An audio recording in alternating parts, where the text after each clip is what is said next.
to say anything, you can stop me midway and I can happily answer the questions based upon if you need to hear or not. So can you hear me clearly? Is that okay? I know it's a bit echoey. You okay over there? You good? Everyone's good? Okay, cool.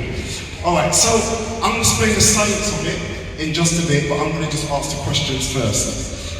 So, is anyone here or someone that you know in the last 3 months been feeling hopelessness? Yeah? Hopelessness? Okay. Has anyone, I'm going to ask this 26 times, so bear with me here. Has anyone here or someone that you know, that you care about, love, or just other, could be someone at work as well, been feeling depressed? Depression? Yeah? Has anyone here, or once again, last 3 months or so, friends, family, been feeling ashamed about anything? Feeling ashamed? Okay. So I realize how you change your hands, because I look at human behavior as well. Okay, so it's people that you know. Okay. Because I know there you're thinking differently slightly. Something's on your mind about it. Is that correct? Yeah. Yeah, I can see. 3. Anyone here or someone that you know, once again, you feeling guilt, being walking around with massive guilt. Yeah. Okay. Anyone been grieving, suffering massive grief? Yeah. Okay, sorry, I'm not even looking around. I'm going to turn around. Okay, right. How about insecurity? Being feeling really insecure? Really insecure? No? Okay. Anxiety? Anyone be feeling anxious? Okay. Yeah. How about fear? Being feeling fearful? Okay. Brilliant. This one is a massive one, and I realized it's a lockdown when I've done some surveys, etc. Has anyone been feeling loneliness? Yeah? I can see them nodding here. Okay. This is good. This is good. I'm going to tell you why this is very, very important. Has anyone here been feeling overwhelmed in their life, their personal life, or friends, family, etc.? Overwhelmed? Yeah? Okay, wow, quite well. Wow, massive. You counted me twice. I might as well keep my hands up all the time. Nice one so far. How about feeling sad? Yeah. Yeah, sad? Wow. Okay. Numbers are going up. How about worry? Who's been feeling worry? Just whatever you choose. And you'll understand why I ask that shortly.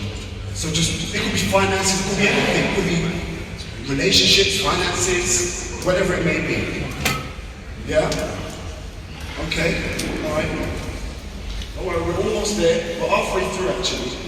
This one's a strange one, and people normally feel very uncomfortable with this one here. Has anyone been feeling jealous? Jealousy? It's a hard one for people to normally admit. Normally I have to sit down with people for like 10 minutes and they're like, okay, no, that's good. This is good. This is good. Anger. Has anyone been angry? Yeah? We'll count you 3 times. Oh, wow, you're right. I can see over here. Okay, hands are going up. That's 2, that's 3. Okay. All right, this is good. This is good. This is very, very good. Okay.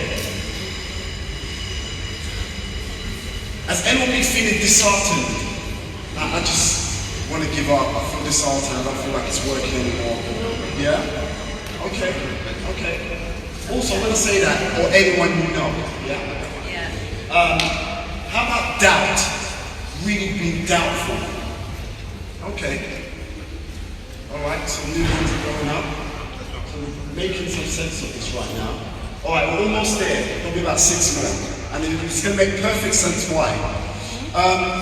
Next one, anyone been feeling disappointed? Disappointment? Okay, so that means you've been expecting something and it working in your favor. So disappointment, yeah? Okay, makes sense. How about frustrated? Has frustration been taking over your world? Okay, yeah. Oh, I've got a new hand that's gone up as well. Okay, brilliant. Well, not brilliant, but you know, it's Making sense. How about boredom? Been feeling bored? Yeah? Okay. It's going to make sense very soon. I'm trying to speed through it so it can start to make sense. Has anyone been feeling hopeful?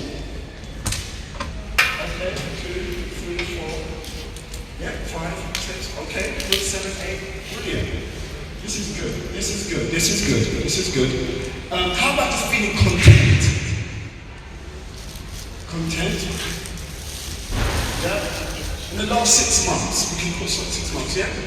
Brilliant. This is good. Okay. Has anyone been feeling positive? Yep. Yep. Positive, okay. Has anyone been feeling passionate? Oh, like the blue hands. Good. Brilliant. That's absolutely really good. And 2 more. Has anyone been feeling blissfully happy? Wouldn't go that far. Yeah. Okay. And last one. Has anyone been feeling love? Excellent. Okay, brilliant, sir. Alright, so I'm going to tell you why I've asked you this. And it's going to all make sense, okay? Do you know what we're made out of? Do you know what we're made of? Scientifically, do you know what we're made of? Does anyone know? I know it's a bit of a... Yeah.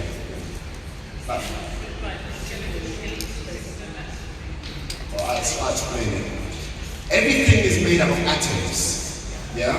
Everything is made out of atoms. Everything. Right? My belief from my research, and I've been researching this diligently every single day since about 2009.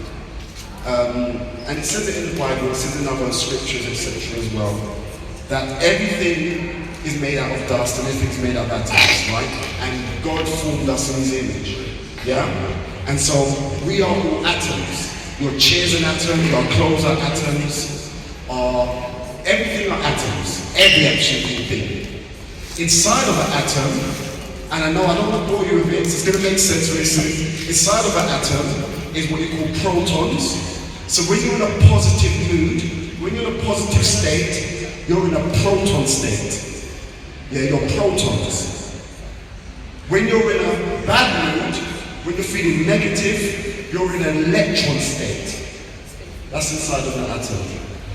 When you're kind of in between, like a dimmer switch, you're not quite either way, you're in what you call a neutron state. So we are protons, positive, electrons, negative, neutrons, somewhere in between. Right, so I'm going to turn this around, and I'm going to explain why I'm asking these questions. So, forgive my writing for a second, because I just jotted it down quickly. So, why did I ask you these questions? These right here, what you've just answered, are all electron frequencies. So you know when they say normally misery loves company, it actually means frequency loves frequency. Yeah? So this is the electron state. These are all the moves. So all what I've just asked you that was in red that are negative, they are, when you're vibrating in a low frequency, this is what's going on.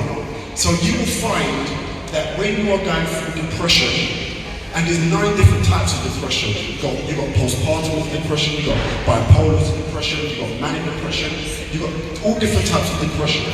So when you're going through depression, the possibility that you're going to meet someone, connect with someone, bond with someone that's also vibrating the same frequency. So your relationships, based upon where you're vibrating, is going to be connected. So the phone calls that you get, do you realize the phone calls and the people you talk to and the people you connect to are vibrating the exact same frequency that you're vibrating in one form or another? You will get a phone call when someone's angry, but you're going through depression. Yes. Yes. Frequencies bond with frequencies. It's a scientific fact.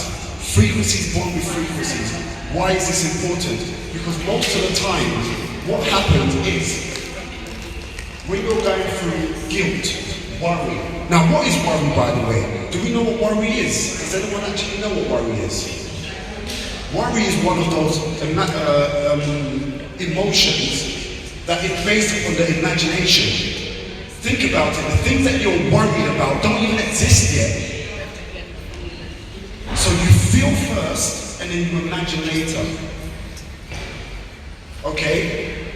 So, and I'll break it down because I can see them working it out. And then in reverse, it actually goes back and forth on each other. What worry is real based upon your reality, but the worry is not actually real. Yes, it is a real worry. You're right. The worry is real, but how you look at it, how you bond with it, your situations, because all your situations are fundamentally created by you. So, for example, if I was to exchange you with another person on another side of the planet, and you looked at their situation, all of a sudden that worry would disappear. It's based upon how you look at life. It's your relationship with your situation that creates that feeling and emotions. It's real, exactly. It's real based upon how you see your reality. It will take time to see through with it. I really want to think about it. So, yes, there are real things that are happening in life that will create the worry, but the worry doesn't serve you, it causes you pain. So then what do you do to change it? What do you do to say, okay, this is what I'm going to strategically do to change the way that I feel? Because what happens is, when worry kicks in, here's how the journey starts. So let's say we're in a place of worry. So put your hands up if you're going through worry again. Can you see hands up for worry? You've been going through worry? Okay. So let's say worry. Alright, so I want to tell you how it works. So you've got worry right here, which is an electron frequency. So naturally, by default, you're not as low as hopelessness. Now, why is hopelessness lower than even depression? Hopelessness is lower than depression because what they researched is every single human being that committed suicide, that they have registered, all had one thing in common. And that was hopelessness. They felt like there's no future.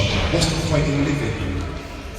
And the people that they researched that were self-harming and they said they felt suicidal, they all had one thing in common as well, which was hopelessness.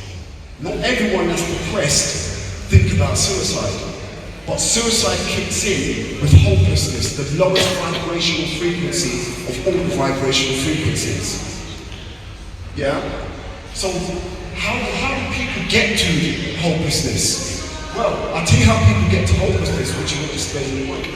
If you don't control your situation, your emotions, if you don't control it, here's what happens. You'll become, let's say, worried, which then worry is created by fear. You're fearful of the worst case scenario. Is that correct, yeah?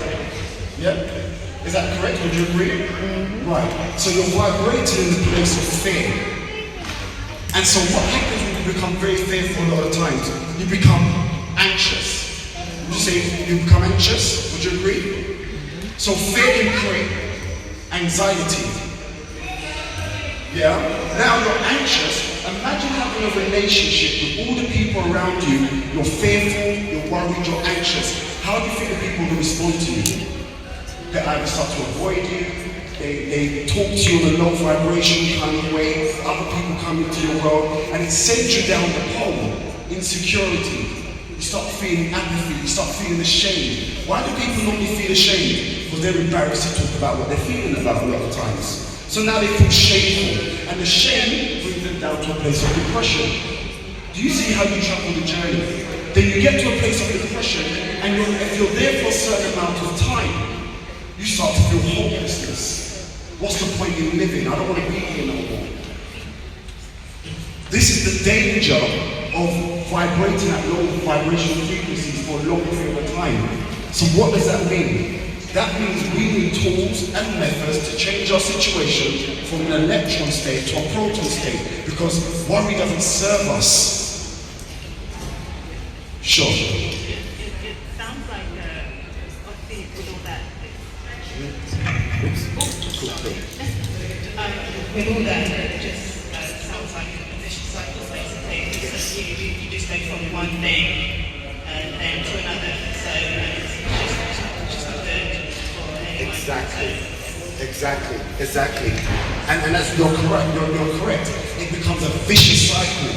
This is why most people cannot get out of their situation. But even worse than that, their relationships are connected by that, because as we know the saying, misery loves company, but what it really is frequency loves frequency. So I challenge every one of you, when you're going through one of your low vibrational frequencies, how did you meet your partners? If you was going through at that time, what were they experiencing at that time? And you'll start to discover that when you're vibrating at a certain frequency, the people that you meet at that time, the people that you bond with at that time, the relationships you get into at that time, also are vibrating in that frequency. And so normally you see it, what happens? Someone was, for example, abused as a child, and then they all of a sudden get into all these abusive relationships. It's just like, I've just finished writing a book, and the book is called Who Helps the Helpline When the Helpline Needs Help? And do you know what I discovered when I was writing, the reason why I wrote that book, it will be out in about 2 to 3 months. I discovered this, and it absolutely blew my mind away. And I really want you guys to think about this, because this is extremely not only important, but powerful. Here's what I discovered. I discovered that every single occupation vibrates at a frequency. Every single occupation. So, here's a question for you. What occupation do you believe have the highest suicide rate? Mental health. Which one? Bankers or doctors? Yeah, definitely. Bankers? Farmers? Who else? Bankers? Yeah, and women. What's been going on? The highest suicide rate are surgeons. Surgeons have the highest suicide rate. Physicians come behind that. So doctors, etc. You're right. Farmers are about number 4. In India, 24 farmers alone commit suicide a day. So doctors right across the world are committing suicide at rates that will blow your mind.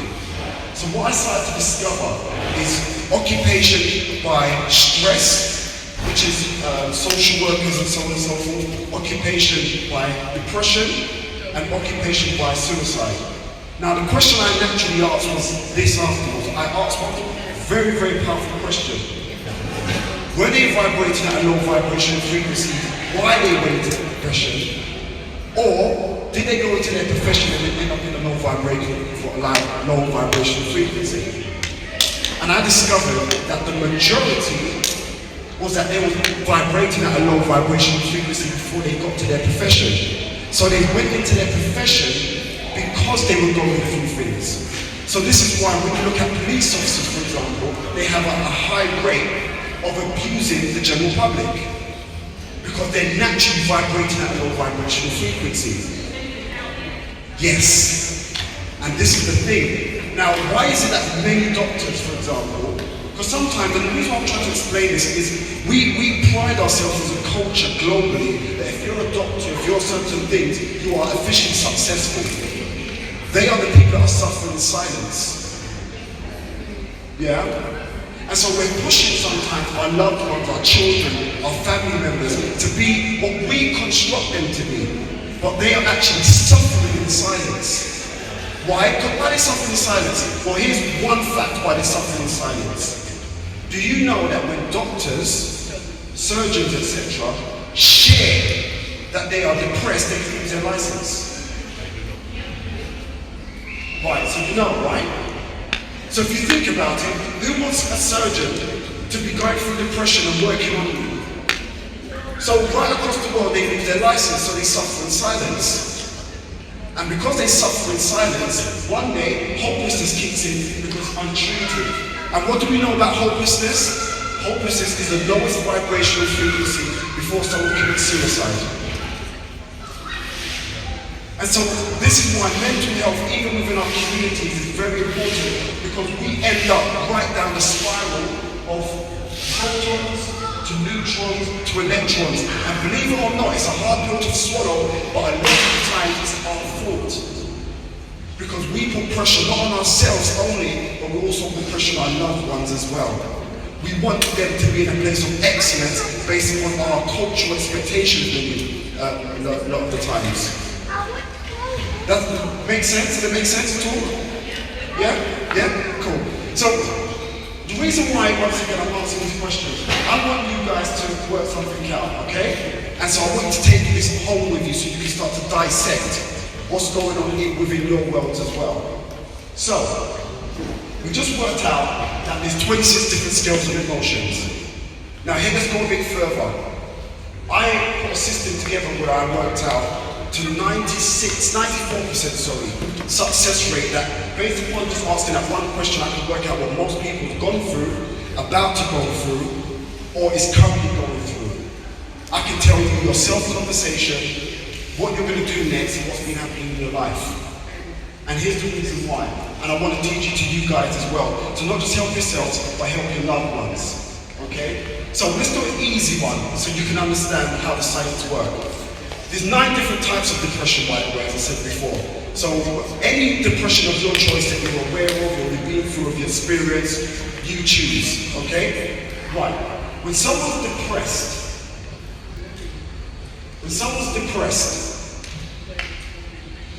how do they stand? Do they stand upright and forth, or are they bent over and they're slouched? So we know straight away, body language.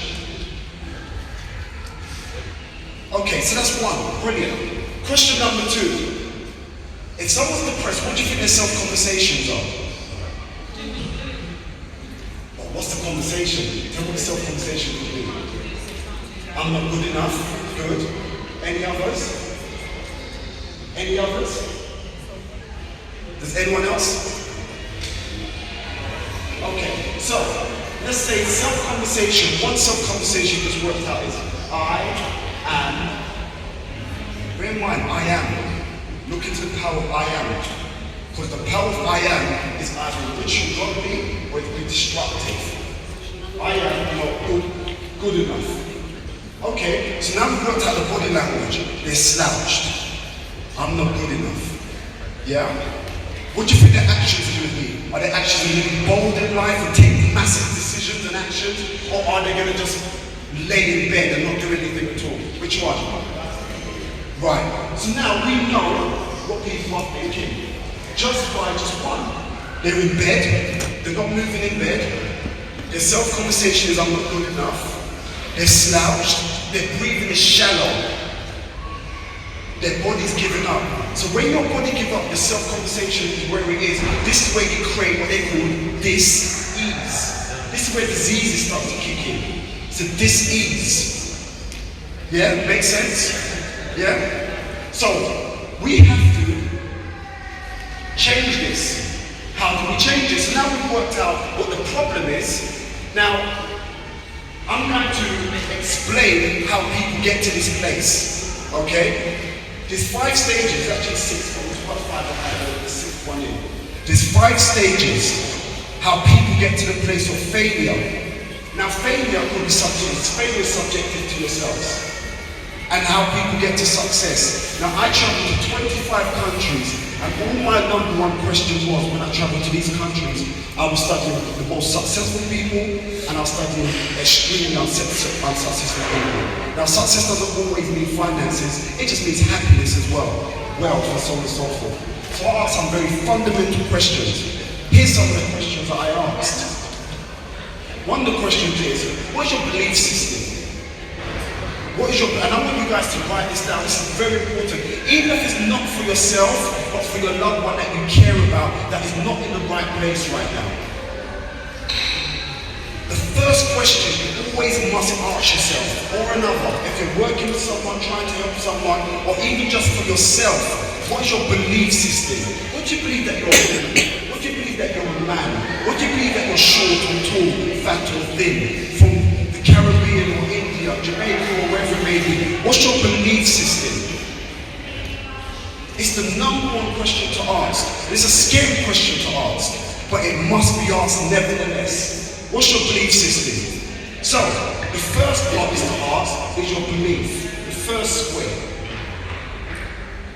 Now, belief is connected to self-conversation. If you believe you're not good enough, what is your self-conversation? If you believe just because I'm a woman, I'm never going to be a president or prime minister, I don't know. What is your self-conversation? Now remember we said about how we can get to depression. I'm not good enough. I'm not worthy. I'm not capable. Well, you've just started the entrance to that place of feeling a low vibrational frequency based upon your belief system. And sometimes culturally, from a cultural perspective, sometimes we're automatically thrown into a low vibrational frequency. You're a woman, this is your position, be quiet. And you're told that over and over and over again, you're a child, you should be seen and not heard. Do you know when my parents used to, this is a very interesting thing, when my parents used to punish me, right, my parents used to when my parents used to punish me, they used to beat me, they used to tell me, you should be seen and not heard and all the rest of it.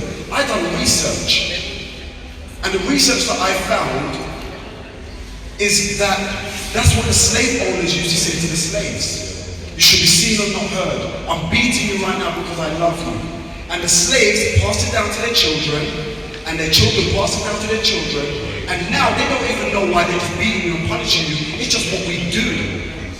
And you realize and you wonder a lot of times why our children are out there angry and frustrated, they can't express themselves. When a child can't express himself, they scratch and bite. When an adult can't express himself, he stabs and shoots.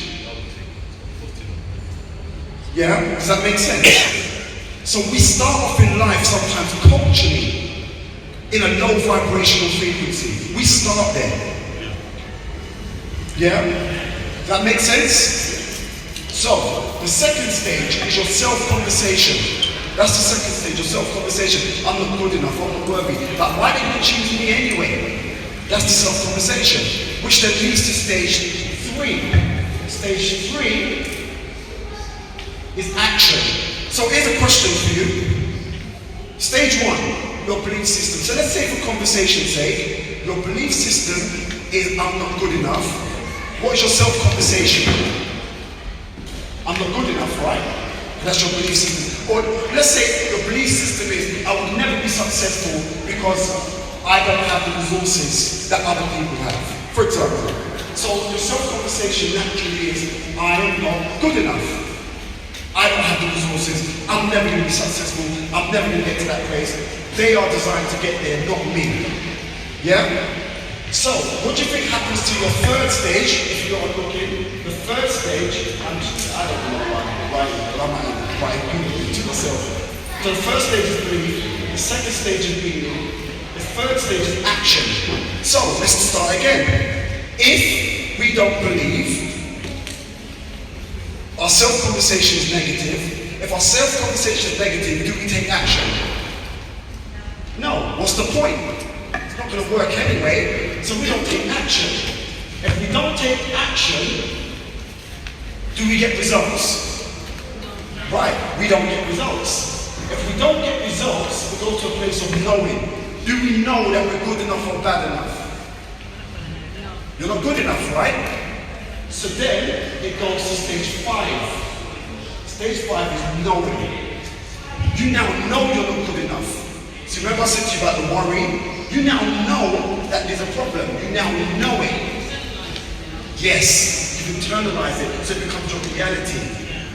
Stage 1, your belief system. Stage 2 is your self-conversation. Stage 3 is the action you take. Stage 4 is the results you get. Stage 5 is the knowing. You're beyond belief. So here's the difference. When you talk to someone, and let's say someone's religious, if they believe that there's a God, that means they can be challenged and changed. When you know there's a God, there's no wavering. There's a difference between belief and knowing. When you know, you stand differently to a believer. You have to be a knower. I know. And so there's some people that when they're walking down the street, they walk with a sense of knowing. You can feel their energy. They know that they're great. They know they're special. They take over rooms. They take over environments. Okay? So, what makes that happen? There's a part I actually missed. Here's the part I missed. Between belief and meaning, there's something called your blueprint. Your blueprint between belief and your self-conversation.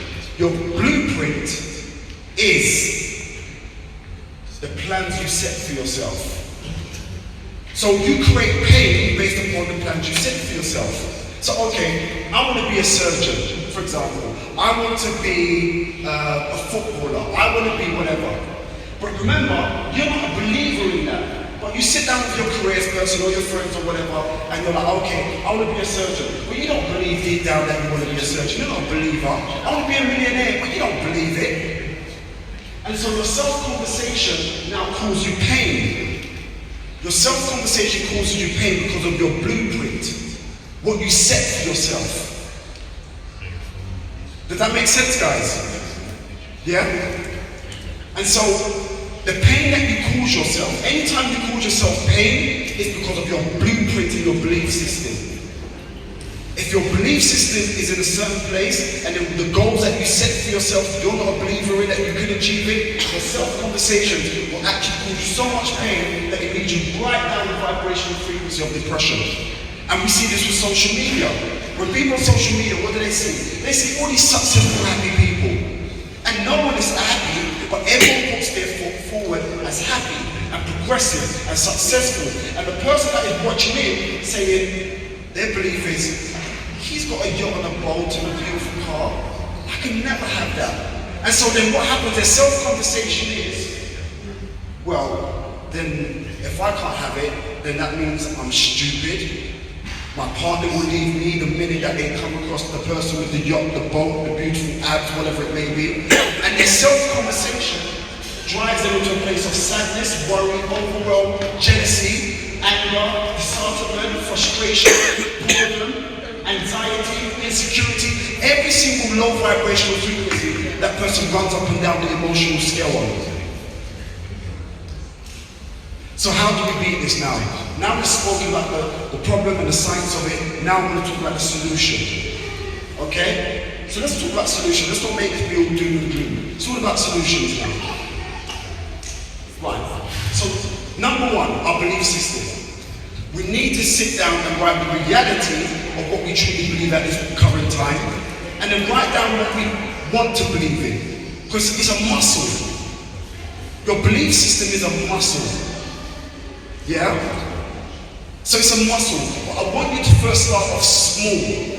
People normally say, think big. But like if Bill Gates sat next to me right now, Bill Gates said to me, Kevin, we can make £10 million an hour. I'm not a believer. If he said to me, Kevin, you can make £10,000 an hour, that's my sweet spot. I can believe in that. So first and foremost, we must put things in place that makes us a believer. We must be believers first. So what small task can you set yourself that you know you can achieve? What small task? What can you believe in today that you can achieve? So, if you can believe in something you can achieve, your self-conversation will be more positive, yes or no? If your self-conversation is more positive, are you more likely to take action, yes or no? Yes. If you're likely to take more action, are you going to get results, yes or no? If you're going to get results, do you know you're now worthy of doing something, yes or no? So if you now know, you can now add a new belief system. Let me try something new now. Because my energy feels good. So now I don't feel like I'm unworthy. I don't need to feel that. I don't need to feel doubt anymore.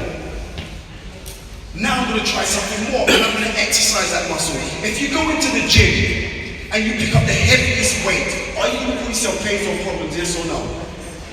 Right? So, you start off with a light bar. And then with the light bar, you do something more. And you do something more. And then 6 months later, you're pumping the heaviest weights. Same thing if you're going for a walk. If you've got back pains, leg pains, knee pains, you don't go for a mile walking the first day. Just get out of your bed and walk around the bed. Day 2, walk down the stairs. Day 3, walk down the road. Day 4, and every single time you keep walking, your belief system goes up, your results go up, your energy goes up. Does that make sense? Yeah? So I'm working with a lot of businesses, and for businesses, we go through so much stress, we go through doubt, we go through worry, we go through pessimism, we go through all these things. We need to, like, they normally say think big, and yes, you should think big, but if it's not in your sweet spot, then you're going to cause yourself more pain than pleasure. So first and foremost, as a business, as a company, as an organization, as people, we have to set ourselves spots that makes us feel good. Be childlike again. How are children successful? Well, what's the 4 or 5 stages of success when it comes to education? Well, let's go through the 4 or 5 stages. The first stage, if anyone knows about it, just put your hand up. The first stage of education is unconscious incompetence. What does that mean? We don't know what we don't know. So if I'm a 2-month-old baby, I don't know about tying shoelaces. We don't know what we don't know. That's the first stage of education, right? We don't know what we don't know. I don't know about tying shoelaces. I'm 2 months old. Stage 2 is conscious. You're now aware, conscious incompetence. Now you know what you don't know. So the baby says, Mommy, tie shoelaces. Daddy, tie shoelaces. Because the baby knows, I can't tie shoelaces. The third stage is conscious competence. This is now you know it, but no one talks to me. I need to tie my shoelaces. I need to concentrate. I need to focus. The fourth stage is unconscious competence. Now you're tying your shoelaces without even thinking. Same thing with driving a car. You don't know about a car. Then you know that there's a car, and you know you can't drive it. Then you're checking your driving lessons. Then the next stage, you're driving down the road, you've got your phone in your hand, you're eating a full course meal. So there's a journey to where we are. And so when we don't know the stages, we call ourselves frustration, which then causes pain, which causes doubt, which causes worry. So we need to know where we are in our journey of emotions and feelings. We need to understand where we are. So sometimes when I'm going through pain, I say to myself, why I know where I am?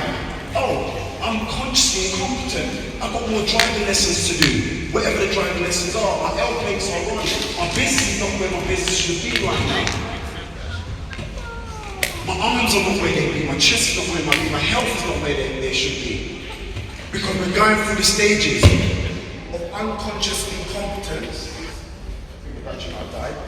I can talk loud anyway. Unconscious incompetence to conscious. To unconscious competence. So, any questions, guys, before I wrap up? I want to say thank you very much, and I really hope that all of your journeys we don't cause ourselves any more pain, we don't cause ourselves any more problems. Let's just enjoy the journey instead of trying to fight for the destination. Thank you very much.